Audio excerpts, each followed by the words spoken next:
Hello, and welcome to Health 2.0. My name is Lee, and I'm here in Las Vegas. Welcome. Would you kindly introduce yourself and tell us who you are and your company? My name is Faviola Brugger-Dadis. I'm the founder and chief innovation officer of NeuroReality, and we're based in Amsterdam, the Netherlands. So tell us a little bit more about NeuroReality, about your company, what you do, and how did you come up with the idea to create your company? How was it founded? So that's quite a tricky answer because I'm going to give you the long story short version. We are a gamified company that actually produces prescription games based in virtual reality. So what we do is we harness the principles of neuroscience, artificial intelligence, and gamification in order to treat brain injuries. And we've seen after the pandemic also that there were so many other user cases and clinicians coming to us that wanted to utilize our product because you can utilize it in a clinic or from the comfort of your own home via a telehealth tool. Right. So it's really sort of heading into exactly what we're doing, Health 2.0, the future, right? Future. And how I came up with it was through personal experience, to be honest. And I think that's really like a good way to come up with something. My grandmother, she lived in rural British Columbia, and she had suffered a stroke, was complaining a lot about these different cognitive things that were happening with her. She didn't feel safe crossing the road anymore. She didn't feel safe traveling, couldn't remember important appointments, and kept asking what to do. And I think a lot of family members and friends, when they hear of someone that's gone through something so traumatic, they want to help, but they don't know how. Right. And so where she lived, this only hospital that was nearby served a catchment area of 25,000 kilometers squared. It wasn't possible for her to go back and forth 3 hours Back and forth to the nearest facility. So 3 hours there, 3 hours back, just to get healthcare that she needed. And unfortunately, because there was no remote monitoring or diagnostics, and that's what we provide, she passed away from her last stroke. And so sorry. It's all right, thank you. It inspired me to do what I do. Then I went and studied at Oxford, and during my time there, I saw the same thing. I saw repeatedly hundreds of patients coming to me and asking, what can we do? Our physical deficits were dealt with quite well, but not our neurorehabilitation and our cognitive problems, which actually takes care of all of our daily life activities. You can get so depressed if you don't remember things, if you can't even dress yourself correctly, you lose your independence, reliant upon others. So I felt that we should create something that gave continuity of care. My father as well, he's unfortunately passed away, was a huge influence on me and was the person that really taught me to believe in myself. And now my mom and my sister are my cheerleaders. So my dad from up above. Yeah. And so your dad and your grandmother live on in your dream, which is now your reality. Yes, exactly. That's that. Amazing. My neuroreality. Your neuroreality. I love it. So you are a Health 2.0 award honoree. So tell us, how does it feel to win such a prestigious award? And congratulations. Thank you. It's humbling. It is definitely something that shows, I think entrepreneurs, we work really, really hard. So we don't take the time to give ourselves accolades. We're not always proud of ourselves. When you receive something of such a, an honor, when you receive such an honor, you just feel like, okay, what I'm doing is starting to really have an impact. And I really take pride in being a thought leader. So having that acknowledgement and validation, even though we validate ourselves, right? But still externally, it meant the world to me. It was so humbling.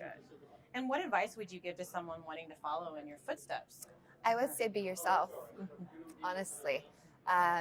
Following in my footsteps is something that I would recommend an individual to basically don't give up. You don't have to be the smartest, the best, the fastest.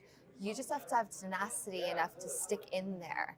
And I think that there's a lot of dogmatic views on the way that we as females present ourselves. And you can see I'm not shy about dressing in pink and being in I love it. healthcare. Thank you. I really would love to impress upon others. Be yourself. You don't need to follow in my footsteps. I would love to mentor anyone, and I do so. But if you're true to your genuine self, then you're going to go a lot farther than looking at emulating someone else. Yes. Exactly. So I want to talk a little bit more back about your NeuroReality, and I want to know, what do you think about the inclusion of digital therapeutics in healthcare? I think that they're necessary. We have an exponentially aging population, and we have fewer and fewer caregivers that are capable of providing quality health care. Right, because we're going to continue to peak, I think I read, until 2065. Absolutely. Yeah. And by that time, so right now, it used to be the opposite. You would have 4 caregivers for one patient. Now it's completely different. What we can do with digital care is make the journey for the patient and for the clinicians and the family members and loved ones of the patients so much more efficient. Time is value, and if you're capable of providing these types of solutions to help individuals gain autonomy again and be their own selves, that's what we want. Right. So I think that digital health is going to pivot us even further. We saw during COVID a lot of what you would call non-essential procedures that were very essential procedures could not be carried out. Hence, digital health and telehealth came to the rescue a little bit, and that was where we started to see a lot of growth and a lot more people really believing in this endeavor. So basically, with also telehealth, how do you think virtual reality can be used in healthcare? So there's so many different user cases. What we do is not just looking at acquired brain injury patients and using VR, but a whole host of other different individuals. So from kidney dialysis, which was something I had no idea that the physicians would be interested in, because it creates a distraction. It's a sensory environment, right? You're creating a virtual environment for these individuals. And by adding reward, gamification, all of these different things that trigger us to want to continue to be a part of our medical journey, I think that's a lot nicer than just having to go to your doctor. They get a snapshot of what you're doing in your life, and with the VR solution that NeuroReality created, our game is called Koji's Quest, we can collect up to 10,000 data points per minute, and even more in the future. That's impressive. Utilizing all of that data to make really sensitive assessments of the patients and diagnostics of how we should then go forward in treating them. So personalized care. Gotcha. And I won't forget this one. And how do you feel? Sorry, I had to turn things around. Pause. Okay. And where do you see NeuroReality in the future? SCS is I'm going to be bold. SCS is the leading healthcare provider in digital health with regards to the metaverse. And I think that right now we all kind of have to stick together, all of us individuals that are in this new space, because we have to create a product market fit. Right. And I really see us being one of the leading, if not the leading. There you go. Put it out there. Put it out in the universe. Put it out in the universe. Dream it, be it. We're going to be the leading provider in digital healthcare based in virtual reality for diagnostics and monitoring and treatment of cognitive issues following a brain injury, or in the cases I told you, all of these other user cases that we're seeing, congenital heart disease for children with ADHD, for individuals with autism. The possibilities are really quite endless. Gotcha. All right. So tell folks here, how can they find you online to further reach out and collaborate with you? Absolutely.